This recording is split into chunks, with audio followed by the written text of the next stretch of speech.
Okay, and then now where did the cracks really start to come? Was it the label was cracking first, or you as a group were now we were friends first, but now we start bucking heads? What really started to crack first? Our first crack was in our management because we just felt like we outgrew the management, which happens a lot with groups and things. You know, when you have a manager that's organic, and yeah, they might know the business to a certain extent, and they might be able to. They building relationships, and they were on the road. We tried the, hey, don't go on the road with us. Stay in the office, fill some calls, make some new relationships, build some other things for us instead of you Mhm, being on the road, just talking to promoters, collecting the money, mhm. enjoying the spoils of on tour. But we just getting the show money. We not doing no commercials. We not doing anything else. So that led to some dissensions, and we end up splitting with our management at the time. Okay. So then that led to the record company putting their foot in the relationship between me and the singer. And, I can't tell you exactly what was done or what was said or Mhm, whatever, but our relationship just started splitting apart where he felt like he wanted to do his thing. And I'm just like, where's all this coming from? I'm like, I don't mind. If you want to go do a solo album with the label, that's mhm. fine. But at the same time, nothing you do is going to eclipse where we are as a group. We're a household name regardless. We just need to restructure our business and find some people that can do the thing the right way on a bigger level. And Mhm. I think we had enough track record at the time where we could have probably went on and did that. But somebody else had another ideal somewhere and put that wedge between us where he went his way and Mhm. I end up having to go my way. And what ended up happening after the Yardcore album, I was released from the record company. I tried to negotiate with them to get back in the studio. I Mhm. said, hey, I gave them a laundry list. I want to work with Timberland. I want to work Right. with this one, that one. I just wanted to show them that, hey, I am willing to work.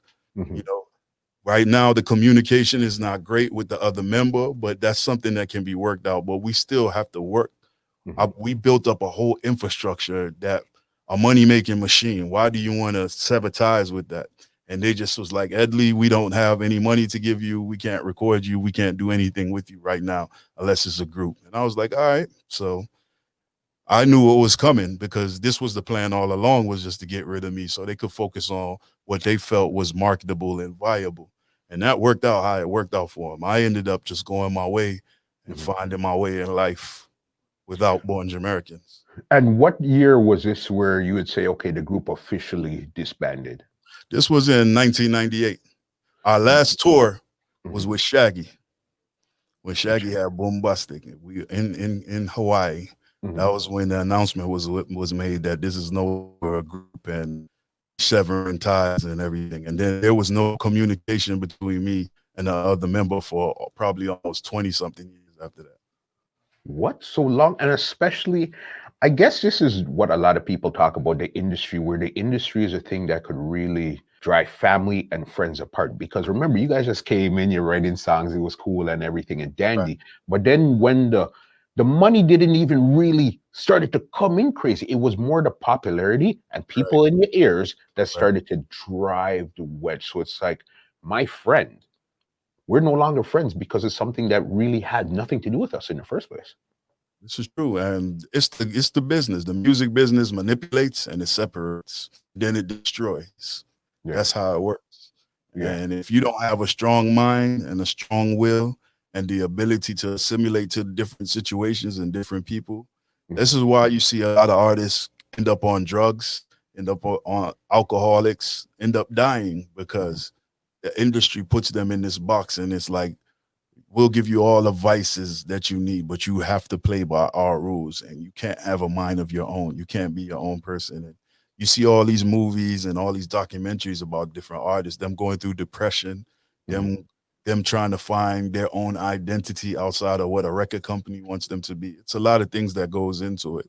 mhm. Me, I just always had a militant mind and thought of my own. People sometimes mistake that as arrogance, but I'm just humbly aware of who I am and what my capabilities are.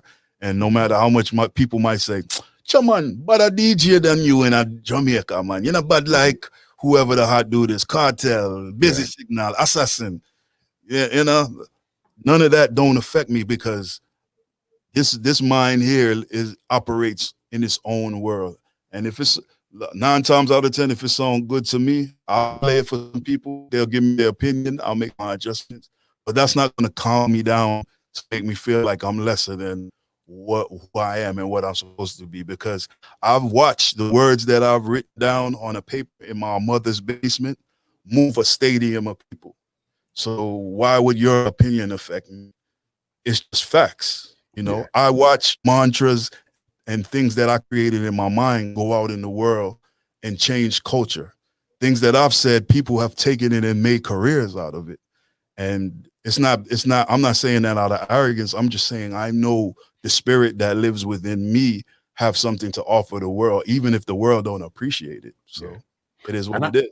And I totally understand 100%. But you saying that, again, it's something when you come up with an idea in your mind and you actually see it come to life and you see how people react to it, that's an amazing feeling. So then that's why I understand where you're coming from 100%. Okay. Right. The group's on a decline here. What was the last serious conversation you had with Notch before everything just fell apart? Wow, I never talked about that before. Our last serious conversation that we had, and we've had a lot more since then. But back then, at that time, I think this happened when we did the LA Reggae Jazz Festival, and that's when we had the conversation when Notch told me his intentions was to leave the group behind, and he said, "Hey, we both on 2 different ships right now. You need to sail off on your ship, and go your way. I need to sail off on my ship and go my way." And I'm like, okay, so we both want individual ships, but what about this big marina port that we just built that everybody comes and buys commerce from? You're just going to abandon the whole thing? I was like, why the ships can't stay and dock at the port that we built and do things under one umbrella? And I think whatever seeds that were sown back then by other people and what he conceptualized in his mind led him to believe that him going his own way was the best decision for him. And I said, you know what? I respect your decision. It's going to affect me a lot. It's going to affect my life in a big way, but I have to accept it because, I had to like really look into myself and be like, yo, y'all not brothers. Y'all weren't born at the hip. Yeah. And everything happens for a moment in time. Sometimes people come in your life for that moment. So you learn certain things and see certain things, and then they go away. Nothing is certain. Nothing is sure. So I just humbly said, okay, if that's how you feel. But I did say to him, I said, nothing you do moving forward will eclipse Born Jamericans. And I think he resented me saying that to him. Like, what are you saying? See me, I'm a big singer.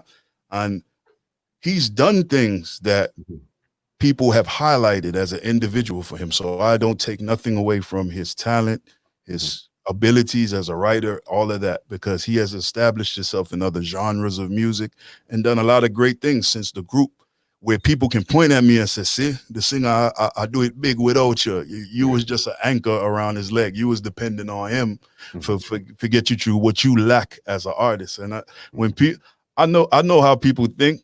And the people that think that, I just laugh at them because I know who I am. I know what my capabilities are. I know what I did within the group to make the group work. Yeah. So when people downplay my role and think that I was just like a cast member in a big movie or a side man or a sidekick, I don't take offense to it. I just laugh and be like, one day you're going to hear something from me or see me do something that's going to change that perception that you have of me, because it's based on your perception of me, and it's just the way it is. Look at any group that been out. There's always the front member that people adore. They're usually the most marketable person visually, sonically, they're more pleasing to the listener, and people will gravitate towards them, and they will make them the focus and the incubation part of that group for their love for the group. But they don't really pay attention to the heart and the soul and the other mechanics that's making the group work. Not until the group is gone and they don't have anything new to reference and it's no more. And it's like, man, that was a good thing. I missed that. Do you get that? Damn, Edley, yo, I remember when you said this line and this line changed my life. Why we can't get back to that? It's because of how the industry works, how music works, and just people's mind. You can't fight it. This podcast is brought to you by www.twolinedmusichut.com.